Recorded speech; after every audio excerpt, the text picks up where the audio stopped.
할렐루야. 오늘 거룩한 날, 복된 날, 하나님 앞에 나와서 예배하는 사랑하는 성도 여러분에게 하나님의 크신 은혜와, 그리고 이 방송을 통해서, 유튜브를 통해서 이 말씀을 듣는 모든 성도 여러분에게 오늘 말씀의 은혜가 임할 줄을 믿습니다. 오늘은 맥주 감사절로 지키고 있습니다. 맥주 감사절은 출애굽기 23장 9절에 있는 말씀을 보면 초실절 혹은 칠칠절이라고 하면서 보리와 미래의 첫 수확을 거두어 하나님 앞에 드리는 귀한 감사의 절기로 드리고 있습니다. 오늘 저는 귀한 말씀 디모데전서 1장 12절에서 17절까지 있는 말씀을 통해서 성숙한 성도의 감사는 탁월하다라는 말씀으로 말씀을 선포하려고 합니다. 왜냐하면 지금은 보리나 밀을 이렇게 경작하여 첫 것을 드리는 일이 그렇게 흔하지를 않습니다. 성경적으로 하나님께서 우리에게 원하시는 것은 하나님으로부터 받은 첫 은혜, 첫 구원, 첫 사랑, 이것을 하나님 앞에 감사하며 드리는 귀한 것을 원하기 때문에 저는 오늘 이 사도 바울이 가장 힘들고 어려웠던 그러한 상황 속에서도 하나님 앞에 감사했던 그런 것을 통하여 은혜 받기를 원합니다. 사도 바울이 디모데에게 보낸 편지 중에서 오늘 그 일부가 바로 디모데 전서입니다. 사도 바울이 목회서신으로 보낸 것들이 있는데 디모데 전서와 후서 그리고 디도서를 보냈던 것을 보게 됩니다. 에베소 교회는 당시에 복음을 순수하게 전하지 않고 복음과는 다른 교훈을 전하고 있었습니다. 즉 율법의 선생이라고 자처하는 자들로 인해서 마치 율법이 복음인 것처럼 많은 사람들에게 가르치고 율법으로 구원을 얻는 것처럼 사람들을 잘못 가르치고 있었습니다. 그러다 보니까는 율법이 앞서다 보니까 하나님의 은혜가 설 자리가 없었습니다. 아니, 잊어버리고 있었습니다. 그래서 하나님의 은혜가 그들에게는 아무런 의미를 주지를 못하고 있었다라고 하는 사실입니다. 그래서 사도 바울은 하나님의 은혜에 대해서 분명히 고백하고 많은 사람이 힘써 강조하는 귀한 모습을 봅니다. 그러면서 그가 오늘 본문을 통해서 강조하는 것은 뭐냐면 하나님의 은혜와 하나님의 긍휼로 인해서 감사할 수밖에 없는 그의 모습을 말씀을 통해서 우리에게 가르쳐 주고 있는 것입니다. 그렇다면 사도 바울이 하나님의 은혜와 긍휼로 인한 감사가 어떤 감사였느냐 하는 겁니다. 첫 번째로 보면 하나님의 은혜로 자신이 일꾼으로 직분을 맡아서 쓰임을 받게 된 것을 그는 하나님 앞에 감사했다라고 하는 사실입니다. 여러분, 사도 바울은 다메섹 도상에서 예수님을 만났습니다. 그 후에 그는 고백하기를 그리스도 예수라고 고백하면서 그는 성숙한 모습으로 자라는데 그가 자라는 가운데에 그가 복음을 전하는 가운데에 강조한 것이 뭐냐면 하나님 앞에 감사, 자신이 하나님 앞에 감사할 수밖에 없는 그러한 것들을 오늘 본문을 통해서 우리에게 강조하고 있는 것을 보게 됩니다. 그는 분명입니다. 나의 하나님이라고 그는 고백합니다. 그리고 하나님께 영광과 존귀를 돌리라고 그는 분명히 말씀을 통하여 오늘 우리에게 가르쳐주고 있습니다. 시편 100편 1절에 보면 이런 말씀이 있어요. 온 땅이여 여호와께 즐거운 찬송을 부를지어다. 기쁨으로 여호와를 섬기며 노래하면서 그 앞에 나아갈지어다. 여호와가 우리 하나님이신 줄 너희는 알지어다. 그는 우리를 지으시니요 우리는 그의 것이니 그의 백성이요 그의 기르시는 양이로다. 그러므로 감사함으로 그의 문으로 들어가며라고 고백하고 있습니다. 하나님은 우리 하나님이십니다. 하나님은 바로 구원받은 자의 하나님이십니다. 하나님은 바로 나의 하나님입니다. 나와의 관계가 있고 나와는 뗄래야 뗄 수 없는 그런 관계의 하나님, 끊으려야 끊을 수 없는 그런 나의 하나님, 그 다음에는 우리를 지으신 하나님이 있습니다. 인간의 유전자 지도 완성으로 말미암아 인간의 질병을 극복하고 치료하는 전부가 제시가 됨으로 말미암아 많은 사람이 수명 연장의 기대를 갖고 있습니다. 그래서 100세 인생, 더 나아가서 120세 인생이라고 우리가 많은 사람을 하고 있지만 중요한 것은 물론 인간의 생사하복은 하나님께서 주관하십니다. 인간의 어떤 것을 이제 동원하고 개발하고 말미암아서 수명을 잠시 연장할 수 있을지는 모르나 생명을 창조할 수가 없습니다. 우리 하나님만이 생명을 창조할 수 있다는 거예요. 우리를 돌보시는 하나님이 있습니다.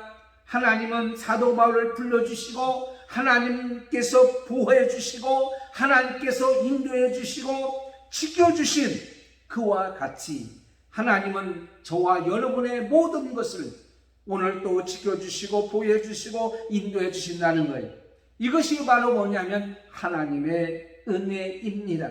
사도 바울은 하나님의 은혜를 알았기에 하나님께 뭐 할 수밖에 없느냐면 감사할 수밖에 없다라고 말씀하고 있습니다. 모든 인간의 기본의 모든 것은 감사로 시작됩니다. 오늘 우리 감사절로 지키고 있습니다. 맥주 감사절로 지키고 있습니다. 이 감사는 바로 뭐냐면 첫 것을 드리는 겁니다. 첫 수확을 드리는 겁니다. 우리가 처음 구원받은 것, 처음 성령 받은 것, 처음 은혜 받은 것, 이것은 우리는 시간이 지나고 말미암아서 잊어버릴 때가 있어요. 망각할 때가 있어요. 점점점 희미해질 때가 있습니다. 그러나 오늘 감사절을 통해서 우리가 분명히 알을 것은 바로 이 첫 것을 한번 소환하자는 거예요. 첫 은혜, 첫 사랑, 첫 감사, 첫 구원받은 것, 첫 교회에 출석한 것, 첫 번째 하나님 앞에 감사했던 것을 오늘 소원해서 하나님 앞에 소원함으로 말미암아 감사하는 그러한 시간이 되어야 될 줄을 믿습니다.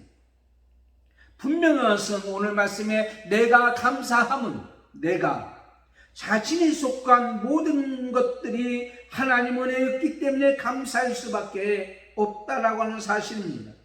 다른 사람과의 다른 사람들의 감사와는 별로 상관이 없이 감사하는 겁니다. 물론 다른 사람이 감사하는 일이나 축하할 일이 있으면 축하하고 감사해 줄 수는 있어요. 그러나 그것 때문에 내 감사가 좌지우지해서는 안 된다는 얘기예요. 즉 감사는 상대성이 아니라 절대성으로 나타나는 거예요. 비교의식이 아니라 자신의 존재의식으로 내가 나에게 주신 하나님의 은혜에 감사하는 거예요. 여러분, 비교의식을 가질 때요, 사람은 어떻게 됩니까? 상대적 의식을 가질 때에 때로는 실망하고 절망하고 낙심하는 모습을 보게 되잖아요. 이스라엘 백성들이 가나안에 정탐하고 왔을 때에 민수기 13장 9절에 보면 여호수아 칼렙은 이렇게 고백합니다. 그들은 우리의 밥이라 그들의 보호자는 그들에게서 떠났고 여호와는 우리의 하나님이 우리와 함께 하시느니라. 그를 두려워하지 말라. 그들을 두려워하지 말라. 그들이 아무리 안악자숙이고 안악죽숙이고 목이 길고 장구한 체력을 가지고 있고 신장을 가지고 있고 많은 힘이 있을지라도 상대적으로 보면 우리가 약하지만은 하나님은 나의 하나님이기 때문에 우리는 절대적으로 그들에게 질 수가 없다라고 얘기했던 그들의 고백과 같이 오늘도 우리는 그렇게 하나님의 은혜, 나에게 주신 하나님의 은혜에 감사해야 될 줄을 믿습니다. 오늘 사도 바울은 이렇게 얘기합니다. 하나님께서 자신을 충성하게 하셨다. 여러분, 하나님의 은혜로 충성하게 한 것, 우리는 이것을 먼저 시인하고 들어가야 돼요.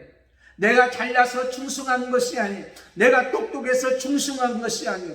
내가 뭐가 있어서 내가 어떤 일을 한 것이 아니라 하나님이 그 일을 하게 해 주셨다는 사실이에요. 여러분, 우리가 알아야 할 것은 바로 뭐냐면, 아이들이 자녀가 되기 위해서는 자격을 갖출 필요가 없죠. 하나님 은혜로 이 땅에 보내주시니까 새 생명을 탄생하여 자녀가 되었습니다. 그러나 일꾼이 되는 것은 자격이 있어야 됩니다. 자격. 근데 하나님이 그 자격을 주셨다는 얘기예요. 근데 충성이 되어 여기에 직분을 맡기셨다. 이 충성이라는 말은 시작도 하나님 은혜지만은 끝까지 그가 충성하는 것을 보시고라는 의미도 있습니다. 하나님께서 맡겨준 우리의 직분 일꾼들은 다른 것을 구하지 않습니다. 충성심을 구하고 있습니다. 충성하는 것을 하나님께서 원하고 있습니다. 그러므로 이 충성은 하나님께서 충성하게 하시고 계속 처음부터 끝까지 계속 충성하는 것을 말씀하고 있는 것을 보게 됩니다. 충성의 흔적을 보면 그가 죽음의 직전까지 갔을지라도 또다시 그 충성을 이어갔던 사도 바울의 모습을 우리는 보게 됩니다. 사도행전 14장 19절에 유대인들이 안디옥과 이고니온에서 와서 무리를 충동하니 그들이 돌로 바울을 쳐서 죽은 줄 알고 시위로 끌어내칩니다. 그가 죽음 직전에 갔을지라도 끝까지 충성하는 것은 왜 그렇습니까? 자신이 쓰임을 받게 된 것을 귀하게 여겼기 때문입니다. 내가 직분을 맡아서 일을 하게 된 것을 가장 가치 있게 여겼기 때문입니다. 여러분 어떻습니까? 저는 어떻습니까? 목사라는 이 직분, 여러분 장로님, 권사님, 집사님, 여러분이 맡겨준 직분, 직임, 성도라고 하는 직임을 여러분 우습게 여겼으면 안 된다는 거예요. 우리가 잘 아는 가룟 유다는 제자의 직분, 사도의 직분을 맡았지만 헌신자처럼 버린 사람이었습니다. 미련 없이 버렸습니다. 시원하게 오히려 버린 것을 생각했습니다. 그러므로 그 가룟 유다에서 이렇게 얘기합니다. 이 직분을 버리고 제 곳으로 갔거니와, 제 곳으로 갔다는 것은 마귀에 찾아갔다는 것입니다. 요한복음 13장 2절에 보면 가룟 유다의 마음속에 예수를 팔 생각을 마귀가 집어넣고, 요한복음 13장 27절에 그 다음에 가룟 유다 속에 마귀가 들어갔다라고 얘기하고 있습니다. 성령이 우리 가운데 있으면, 하나님이 우리 가운데 있으면, 그리고 우리에게 맡겨준 직분이 하나님의 은혜로 된 것이고 쓰여진 밖에 된 것이라고 믿는 사람은 끝까지 충성합니다. 나를 충성하게 여겼던 것을 배신하지 않습니다. 주님 오시는 그날까지, 아니 생명 다는 그날까지 그 직분을 귀하게 여기고 금보다 더 귀하게 여기는 여러분에게 맡겨준 직분, 그것을 끝까지 감당합니다. 다음으로는 여러분, 옛날에는 은행을 설립하는 데 있어서 처음에는 개인들이 돈을 가지고 대부업자와 같이 빌려주고 은혜를 받다 보니까 이제는 점점 이것의 규모가 커졌습니다. 어느 플러스 은행도 마찬가지였습니다. 개인이 돈을 가지고 하다 보니까 규모가 커지다 보니까 이제는 일꾼을 뽑게 되었어요. 사람들, 직원들을 뽑게 되었어요. 그래서 불란서에 이 일을 했던 사람이 면접을 보게 됩니다. 한 아가씨는 꿈을 안고 왔습니다. 나는 회계를 잘하니까, 산수를 잘하니까, 수학을 잘하니까 내가 은행에 들어가서 내 재능을 마음껏 발휘해야지 하고 서류를 제출했어요. 합격했습니다. 그래서 면접을 보러 왔어요.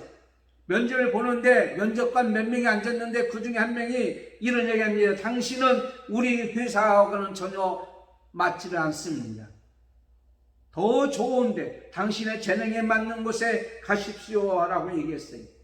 그 아가씨가 일어서서 되돌아가는데 그 문까지 가는데 얼마나 거리가 멀게 되었는지, 한참 걸어가고 있는데 뒤에서 이런 얘기합니다. 잠깐 이리 오십시오.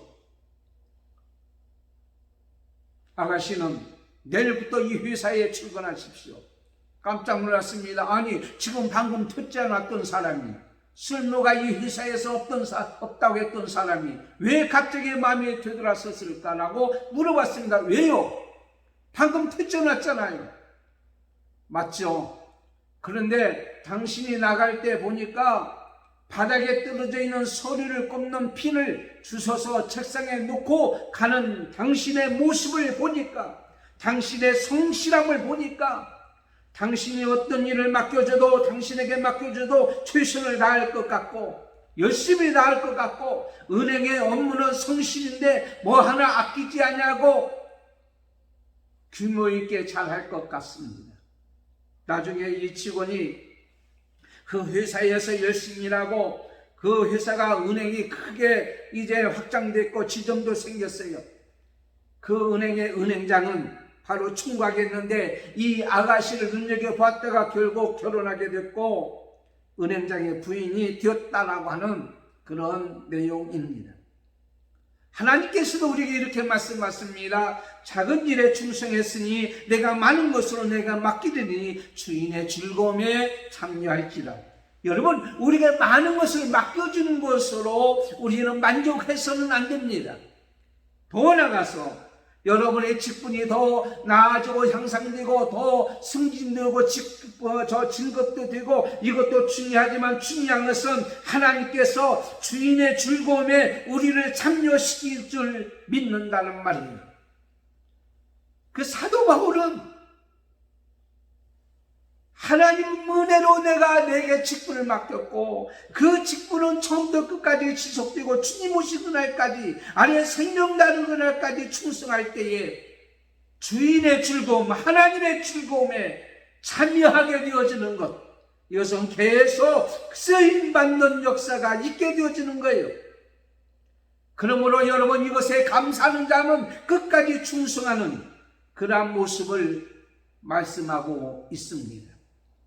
타르탄, 징기스칸이 황제가 되기까지 많은 어려움이 있었습니다. 배신하지 않고 끝까지 황제가 될 것을 밀고 나가고 도와줬던 사람을, 생사고락을 같이 했던 몇 사람이 있었는데 그 사람을 바로 타르탄이라고 명칭을 줬어요. 그래서 이 타르탄에게는 특권을 줬는데, 첫째는 언제든지 누구 허락을 받지 않아도 내 집에 들어올 수 있다. 여러분, 청와대에 아무나 들어가지 않아요. 들어가도 다 이름표 달고 들어갔죠. 전쟁이 끝나고 나면 노획물 중에서 가장 좋은 것을 먼저 골라 가질 수가 있다. 앞으로 세금이 면제된다. 사형에 해당하는 죄를 지을지라도 9번까지 용서받을 수가 있다. 이 나라 안에서는 가지고 싶은 땅을 얼마든지 가질 수가 있다. 이러한 권리는 당대만 있는 것이 아니라 앞으로 4대까지 이어질 수가 있다. 징기스칸에 충성했던 자에게 이런 엄청난 특권을 주었다고 하는 것에 여러분 어떻게 생각하십니까? 파격적이고 세상에 어떤 그러한 상급보다 탁월한 것 아닙니까?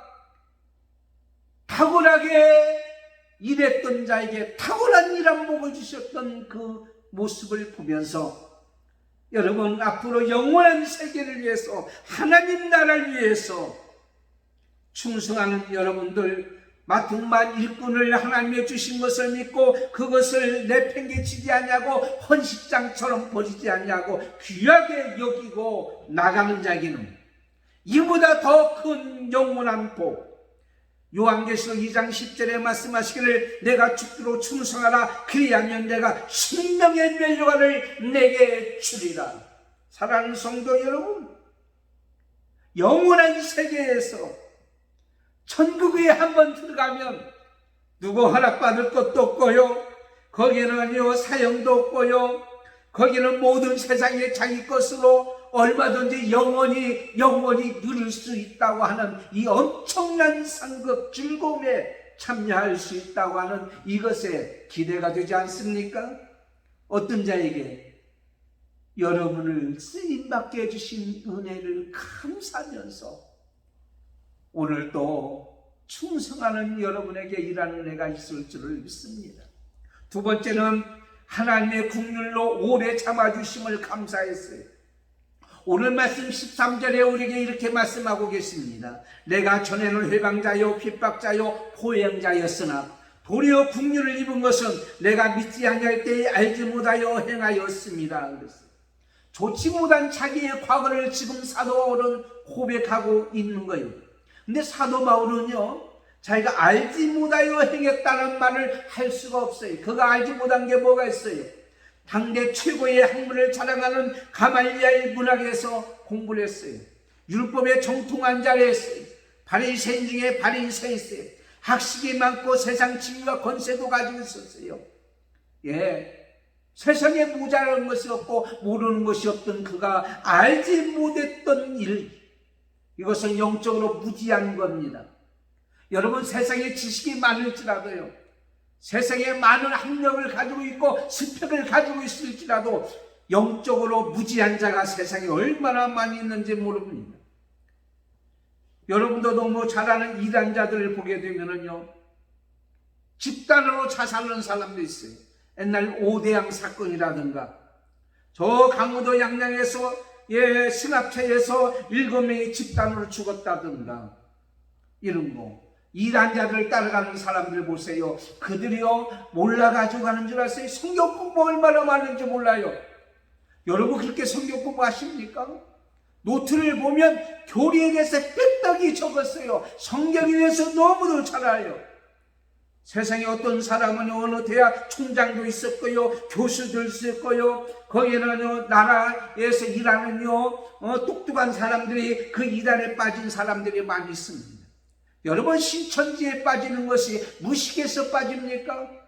무식한 것이 얼마나 똑똑한 사람 많이 있는지 몰라요. 그냥 중요한 것은 영적으로 무지하기 때문에, 악한 영이 그 안에 들어갔기 때문에. 그래서요, 여러분, 이 사도 바울은요, 하나님의 영이 없고요, 그를 영적으로 무지했기 때문에 사도행전 22장 4절에 보면 내가 이 돌을 박하여 사람을 죽이기까지 하고 남녀를 결박하여 옥에 넘겨주었다고 그랬습니다.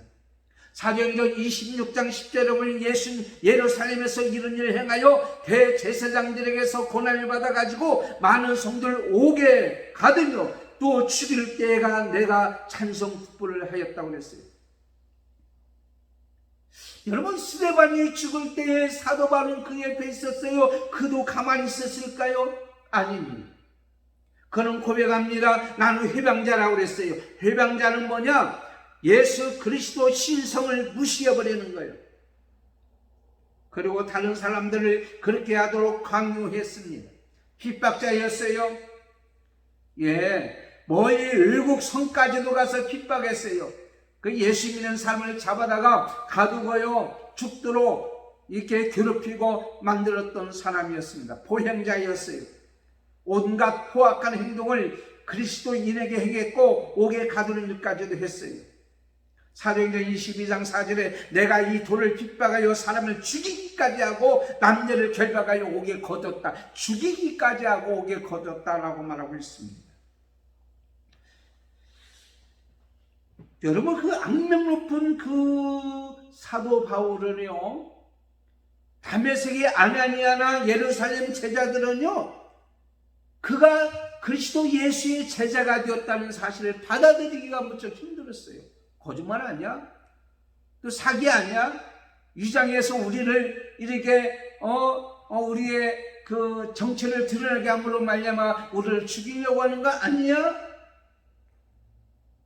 사도행전 9장 13절에 아나니아가 대답하여 주여 이 사람에 대하여 내가 여러 사람에게 두싸운즉 그가 예루살렘에서 주의 성령에 적지 않은 해를 끼쳤다는 것을 들으던데 어떻게 그가 편화될 수 있어요? 사도행전 9장 26절에 사울이 예루살렘에 가서 제자들을 사귀고자 하나 다 두려워하여 그의 제자됨을 믿지 아니했다. 예수님의 제자들에 가서 나도 예수 제자가 된 거야, 나도 예수 믿게 되었어. 사람들이 안 믿는 거예요. 그 정도의 악한 사람이었단 말이에요. 그런데 오늘 말씀에 고백하기를 하나님의 은혜가 없었더라면, 하나님의 긍휼이 없었더라면, 하나님의 긍휼을 베풀어 주지 아니했다면 계속 해방자와 폭행자와 핍박자로 남을 수밖에 없었다는 사실이에요. 그가 이렇게 하나님을 도전하고 교회를 방면하고 사이 정진하게 뛰어다닌 것이 하나님 앞에 도전했던 그였지만은, 솔직히 그가 고백하기를 내가 바로 이런 자였다고 고백하는 그런 자였지만 하나님의 긍휼이 있었기 때문에 내가 이렇게 변화된 사람 아닙니까?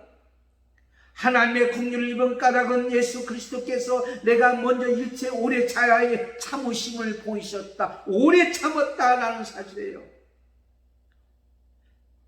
하나님의 긍휼을 베풀어 주신다는 것은 바로 뭐냐면 그중 오래 참음이에요.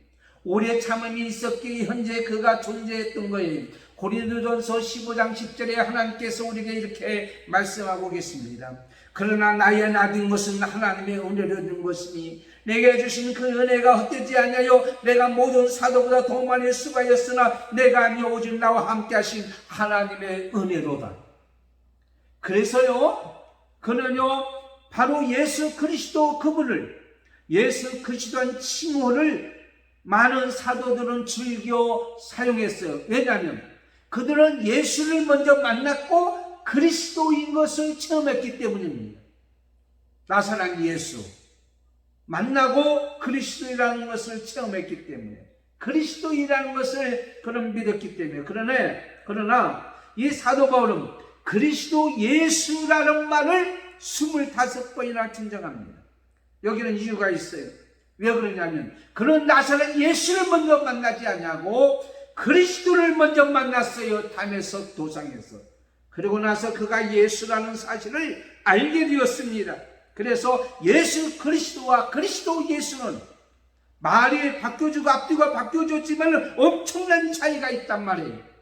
자기를 택하시고 자기에게 긍휼을 베풀어 주시고 끝까지 참으셔서 온갖 악한 일을 다 했음에도 불구하고 그 순간에 그를 어떻게 해요? 죽이지 아니하고 처분하지 아니하고 그가 돌아오기를 끝까지 참고 기다리신 하나님의 긍휼이 있었기에 오늘 자신이 거기에 존재하고 있다는 사실에 그는 감사했다는 말이에요. 사랑하는 성도 여러분, 오늘 이 시간까지 하나님 우리를 참으셨기에 오늘날 우리가 이렇게 존재하고 있는 것 믿으십니까? 하나님의 긍휼은 주의 권세보다 큽니다. 현재 우리가 존재하고 있다는 것 자체만 가지고도 죽이지 아니하시고 망하게 하지 아니하시고 지옥 가게 하지 아니하시고 오늘 하나님의 백성으로 이렇게 존재하도록 만드신 하나님의 오래 참으심에 이 긍휼하심 얼마나 감사해요. 그렇기 때문에 그는 교만하지 않고 겸손했습니다. 빌립보서 3장 8절에 또한 모든 것을 해로 여김은 내 주 그리스도 예수를 아는 지식이 가장 고상하기 때문이다. 내가 그를 위하여 모든 것을 잃어버리고 배설물로 여김은 그리스도를 얻고 그 안에서 발견되려 함이니. 사랑하는 성도 여러분, 오늘날 우리에게 주시는 귀한 말씀을 통해서 우리에게 가르쳐주는 것이 있습니다. 그게 바로 뭡니까? 겸손입니다. 나를 참아주셔서 지금 사람 되게 하시고 이 자리에 존재하게 하신 하나님의 긍휼하심에 우리를 엎드려서 하나님 앞에 겸손히 감사하는 귀한 은혜가 있어야 될 줄 믿습니다. 세 번째는 하나님의 섭리로 간증자가 되게 하심을 감사했습니다. 16절 말씀해 보니까 이렇게 말씀하고 있잖아요. 그러나 내가 긍휼을 입은 까닭은 예수 그리스도께서 내게 먼저 일체 오래 참으심을 보이사 후에 주를 믿어 영생 얻는 자들에게 본이 되게 하려 하시니라. 영생 얻는 자들에게 본이 되게 하려 영생을 얻은 자가 아니라 얻는 자들에게 과거를 생각하는 사람은 그를 좋지 않게 생각하거나 변질자로 여길 수가 있습니다. 그가 물론 예루살렘에 갔을 때 많은 사람이 그렇게 여겼다라고 사도행전 9장 26절에 말씀하고 있잖아요. 사울이 예루살렘에 가서 제자들을 사귀고자 하나 다 두려워하여 그가 제자됨을 믿지 아니하니 그럼에도 불구하고 그는 힘있게 복음을 부끄러지 아니하고 전하고 사명을 잘 감당하게 한 것은 자신이 예수를 믿고 예수님으로 인하여 변화된 것임을 보여주었기 때문입니다. 이러한 가정의 순전히 하나님의 섭리였어요. 하나님의 계획이었어요.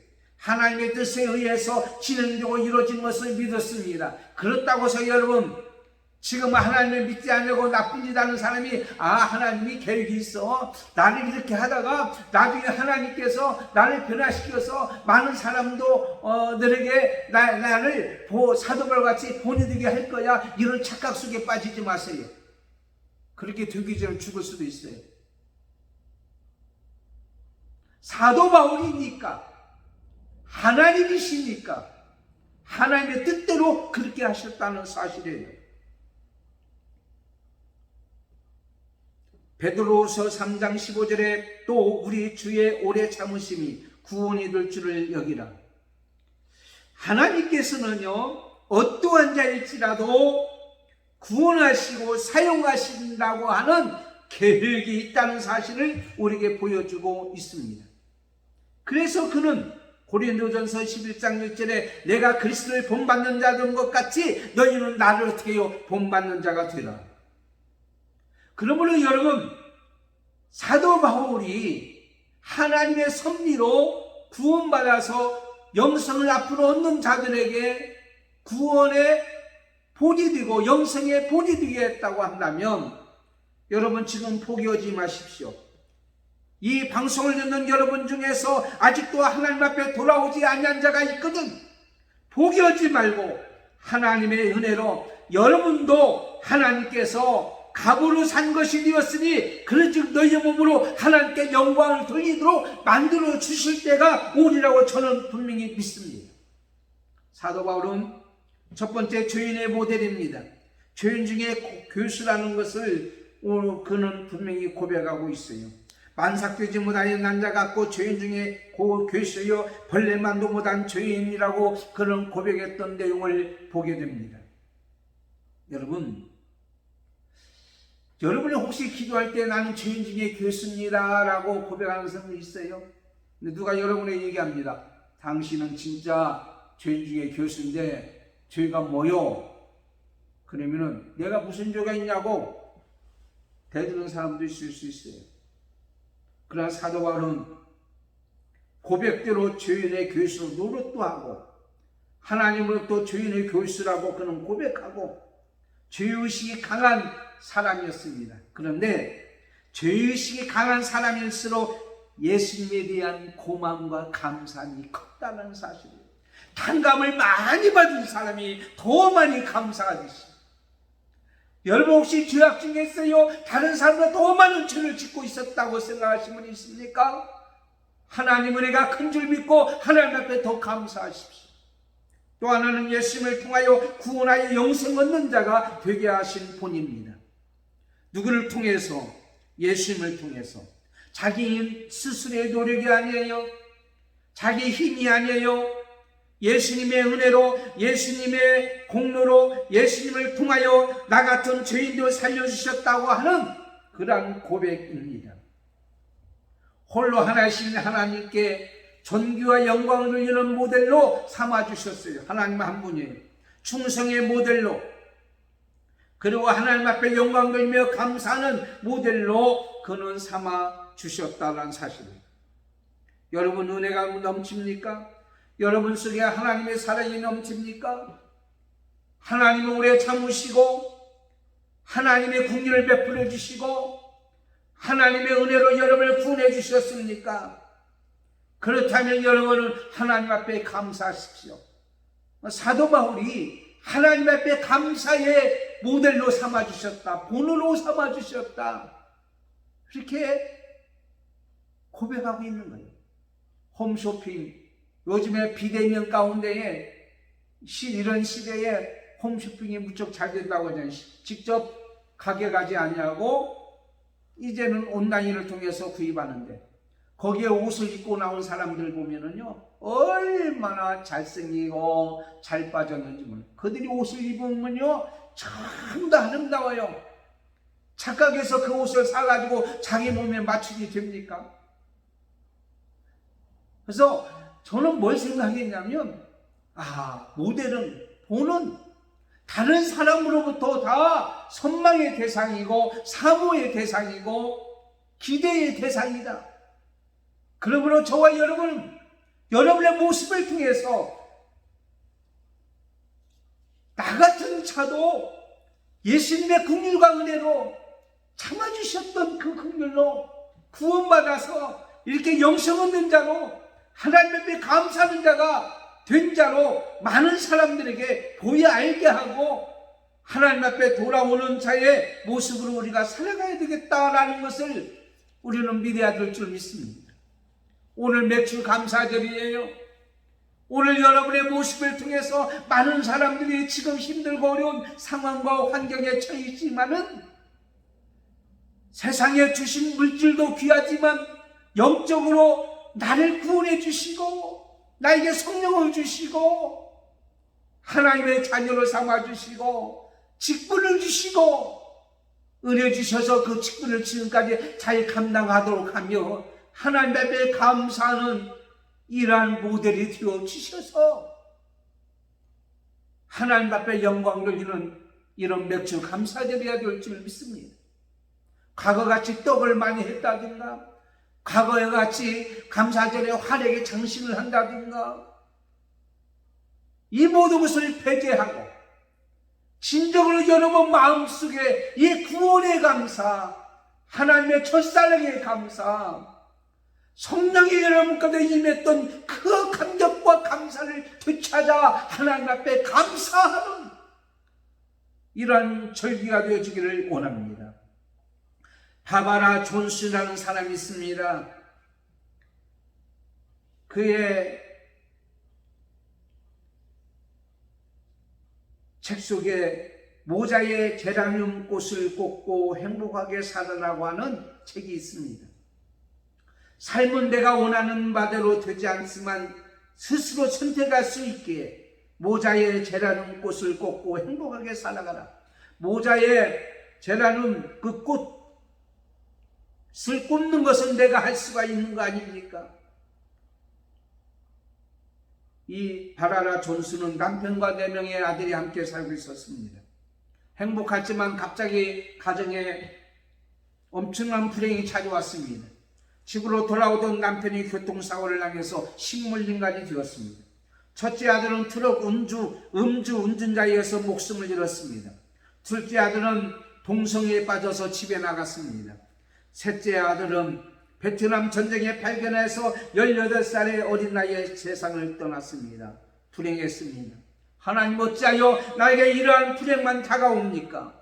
불평과 원망하다가 어느 순간에 깨달음이 왔습니다. 말씀을 듣는 순간에 사망의 저주의 모든 법이, 이제 생명의 성령의 법이 이 모든 것에서 해방시켰다고 하는 귀한 말씀을 통해서 그는 하나님 앞에 나갔어요.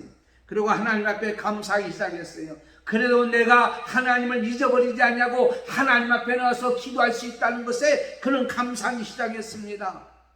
그런데요, 놀라운 역사가 일어났어요. 자기 마음에 감사하고 하나님 앞에 믿음으로 나갔더니 식물인간이었던 남편이 돌아왔습니다. 그리고 동성애에 빠졌던 이 아들이 돌아오는 역사가 일어났습니다. 그리고는 베트남에 가서 자식을 잃은 많은 사람에게 위로하는 그런 메시지를 선포했습니다. 많은 사람에게 편지도 썼습니다. 그로 말미암아 많은 사람들이 그에게 이제 위로 편지를 읽고 힘을 얻게 되었습니다. 기적이 일어났습니다. 그리고는 그런 베스트셀러의 주인공이 됐고 존경받는 지도자가 되었습니다. 감사할 때에 놀라운 역사가 일어납니다. 오늘 사도 바울의 신앙 간증 속에서 그는 하나님 은혜에 감사했다. 맥주절에 여러분의 신앙의 간증자가 되어지기를 원합니다. 감사는 하나님을 영화롭게 합니다. 찬송과 감사와 몸과 정성과 물질로 하나님 앞에 감사하는 거예요. 감사는 하나님 복을 가져오는 통로입니다. 감사할 때에 하나님께서 빼앗지 않자고 더 많은 것을 주어줍니다. 여러분 감사할 때 기쁨과 행복이 있습니다. 빌보서 4장에 보니까 아무것도 염려하지 말고 모든 일에 기도와 간구로 너희 구할 것을 감사함으로 하나님께 아뢰라. 그리하면 모든 지각에 뛰어는 하나님 평강이 그리스도 예수 안에서 너희 생각과 마음을 지켜주시라. 감사는 우리를 치료해 주십니다. 불평을 치료해줍니다. 감사는 우리 육적인 병도 치료해줍니다. 감사할 때 강건한 역사가 일어납니다. 감사하는 사람은 얼굴에서 빛이 납니다. 광채가 납니다. 감사는 기적을 체험합니다. 어떤 상황 속에서도 이기게 되는 환난과 핍박과 고난을 이기게 됩니다. 요셉은 어디 있으나 감사함으로 하나님 앞에 영광 돌리는 삶이 되어졌을 때에 그의 모든 삶에는 하나님께 영광이 되고 그를 통해서 하나님의 살아계심을 보여 알게 하는 역사가 있게 된 줄 믿습니다. 맥주 감사절, 여러분의 첫 것은 어떤 겁니까? 오늘 하나님 앞에 다시 첫 것들을 소환하여 하나님 은혜에 감사하는 복된 날이 되기를 예수님의 이름으로 축원합니다. 하나님 아버지 감사합니다.